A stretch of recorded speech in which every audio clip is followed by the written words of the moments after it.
What's up guys, my name is Nathan and welcome to Hale. So it is time for another decade in review video. This time we'll be looking at the year 2014. I'll be honest, I've been looking forward to doing this year ever since I started this decade in review series. This year just had a lot of great movies. In fact, when I started looking at what movies I haven't seen for the year 2014 and what movies I want to watch before I make this video, there weren't too many I wanted to see because I've pretty much seen everything that I want to see. So just like I do with every other decade in review video, a few disclosures. Every R-rated movie you see on this list, I watch filtered through either VidAngel or TV or ClearPlay or one of those things. Also, the movies that are on this list are movies that were released in the US in 2014. Or I go off of the year that they were recognized at the Golden Globes or the Academy Awards. I'm just gonna say right now, on my list, you won't see Whiplash, American Sniper, Gone Girl. Yes, I liked those movies, but not as much as the movies I'm going to list. And then two movies, Birdman and Grand Budapest Hotel.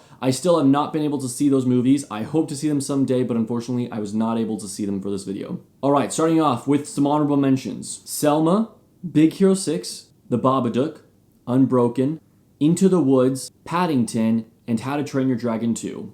Kicking off the list at number 10, we've got the Lego Movie. When the first commercials came out, I thought it looked like the absolute dumbest movie ever. And then the critics saw it and gave it amazing reviews, and so it kind of piqued my interest. And so my friends and I went and all saw it, and we loved it. The humor in this movie is amazing. Also, the animation style is absolutely incredible. I love the animation in this movie. The biggest con with Lego Movie is I feel like once you've seen it, it's not as good on a rewatch, mostly because you know all the jokes, you know what's gonna happen.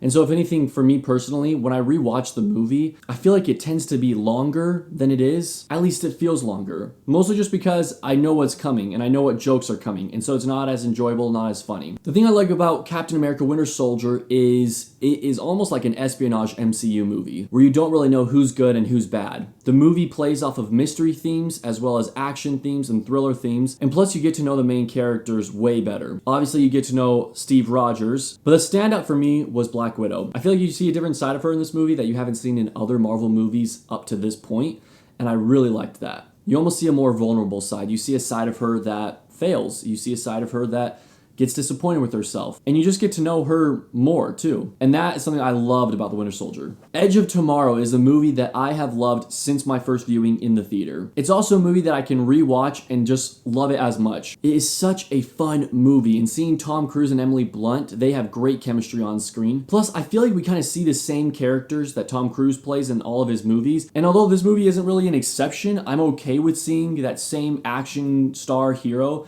because he just owns it. He starts the movie off as a coward, but as the movie goes on, he becomes a beast. This movie is one of my favorites just for the fact that it is so entertaining. Number 7 is actually a movie that I saw for the first time preparing for this video, and I'm so glad I finally watched it because it's one of those movies that's been on my watch list for years and I've always just put it off. I finally watched it. That is Song of the Sea. It's always the best feeling when you stumble upon a new favorite. Song of the Sea was absolutely amazing. The animation is beautiful. It's different, but it's beautiful. The storyline was also very unique. The music was incredible. And I just fell in love with it. I fell in love with the characters, and I fell in love with the myths that this movie introduces. It's a movie that, by the end of it, I was just in awe. It was incredible, and I definitely plan on watching it again. Number 6 goes to Boyhood. Boyhood was a movie that I saw in 2014, and you know, I liked it. I didn't love it, but I didn't hate it either. It was just a good movie. I watched it again, and I was moved by this movie, especially the last hour of the movie. The fact that Richard Linklater was so committed to a project, and not only Richard Linklater, the whole cast and crew, but also the storyline is very incredible too. It's nothing grand or nothing insane, but if anything, it's grand in the fact that it's relatable. When you're watching the movie, you can relate to different time periods. They talk about movies that came out that year, and you know, oh, okay, it's 2008 right now. Or they go to a Harry Potter book premiere, and you say, oh, okay, it's around 2005, 2006. And it's so fun kind of guessing what year, what point of life they're at. The final hour is incredible. That's mostly when Mason is deciding on what he wants to do with his life, where he wants to go to college and all that. And that was the part that I could really relate to the most because he's really just trying to find his place in the world. And I mean, aren't we all trying to get to that point where we become the person that we want to be. And so the movie was very emotional for me, and I loved it way more the second time. And like I said, 12 Years a Slave was the best movie of 2013, although it wasn't my favorite. I would call Boyhood the best movie of 2014. Guardians of the Galaxy was a movie that I was excited for from the moment it was announced. You got a talking tree, a talking raccoon, a bunch of misfits, and it all takes place in space.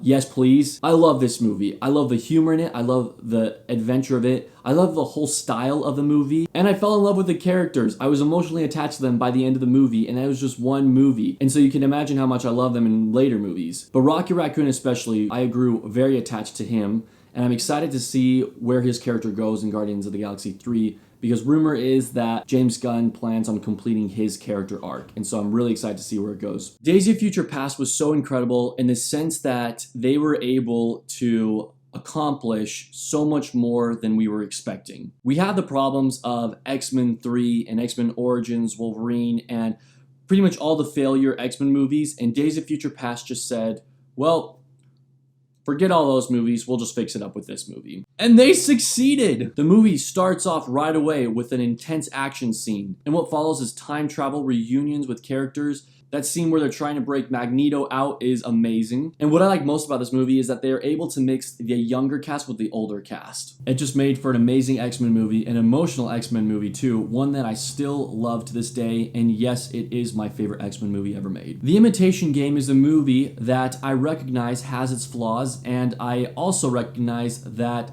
it's probably not 100% accurate, but yet I love this movie. It's the type of movie that I can just put on and I could be cleaning my room, or I could be studying, or whatever you have it. I don't even need to focus on it 100%, but it's just a movie that I love watching. I love Benedict Cumberbatch's performance and Keira Knightley's performance, and the whole theme of the movie is very strong too. There's that quote, I'm gonna totally butcher it, but it's something along the lines of, it's the ones that no one imagines anything of that do the things that no one can imagine. That quote is incredible on so many levels. It's a sad movie too, but overall it's enjoyable. I love the time frame that it takes place in. I love the entire movie. It's great. Number 2 goes to Dawn of the Planet of the Apes. This was a movie that I saw a lot of times in the theater. In fact, I worked at the movie theater at the time of this release, and so whenever I had breaks, I would just walk into the theater and watch it for my breaks. So I've seen this movie like 4.5 or 5 times in the theaters because of all the random fractions of the movie I saw during my break, but I've seen it much more times since then out of the theaters. It is a movie that is absolutely visually stunning. Andy Serkis as Caesar kills it, and while yes, I would say it's a large improvement on the first movie, I still love the first movie. I just love the setting of this one. It takes place in the forest, it's overcast, it is set several years into the future from the first movie, and we're given what's left of human life. It's amazing what you see on the screen, and if you haven't seen the Planet of the Apes movies, I strongly encourage you to watch them because they are incredible. Oh, and sorry, one more thing. Koba as a villain is absolutely amazing. He's definitely my favorite villain from this Planet of the Apes trilogy. Not that each movie has like a specifically set villain,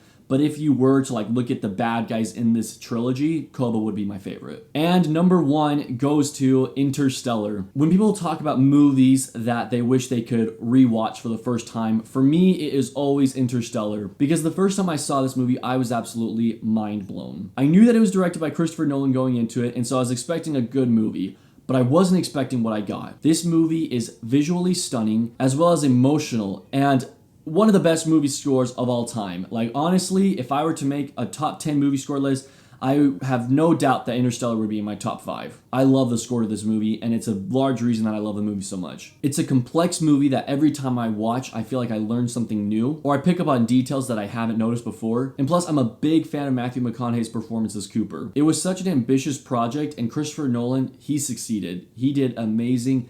It's a movie that I think years from now we'll look back on as just like a classic from the 2010s. And I'm so glad that I saw it in theaters. In fact, I saw it 3 times in theaters, one of which were in IMAX, and that was incredible. So there you have it, my top 10 movies of 2014. Now let's talk about the year in review. I saw a total of 50 movies in 2014. I gave 8 movies a 10 out of 10, and it was the top 8 that you saw on my list. That is a record breaker so far on these decade in review videos. I've never given 8 movies a 10 out of 10, but that just proves how great 2014 was. Unfortunately, there was one movie that I gave a 1 out of 10. It's a movie that I am positive that none of you have seen, and if you have the chance to see it, don't. That movie is The Dog Who Saved Easter. It was awful. My friends and I rented it from Redbox one night just to have an entertaining night, and we had that entertaining night. But at the end of the night, it was a 1 out of 10 movie. And if I were to describe this year, I would call it the best year of the decade. I don't know, is it too soon to say that?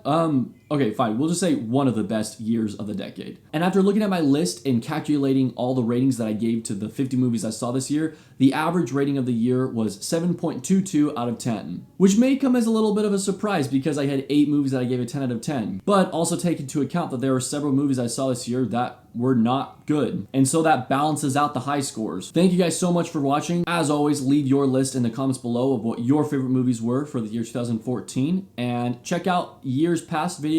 And although I don't have the 2015 video out yet, depending on when you watch this, it may be out. So watch that one too. Have a great day.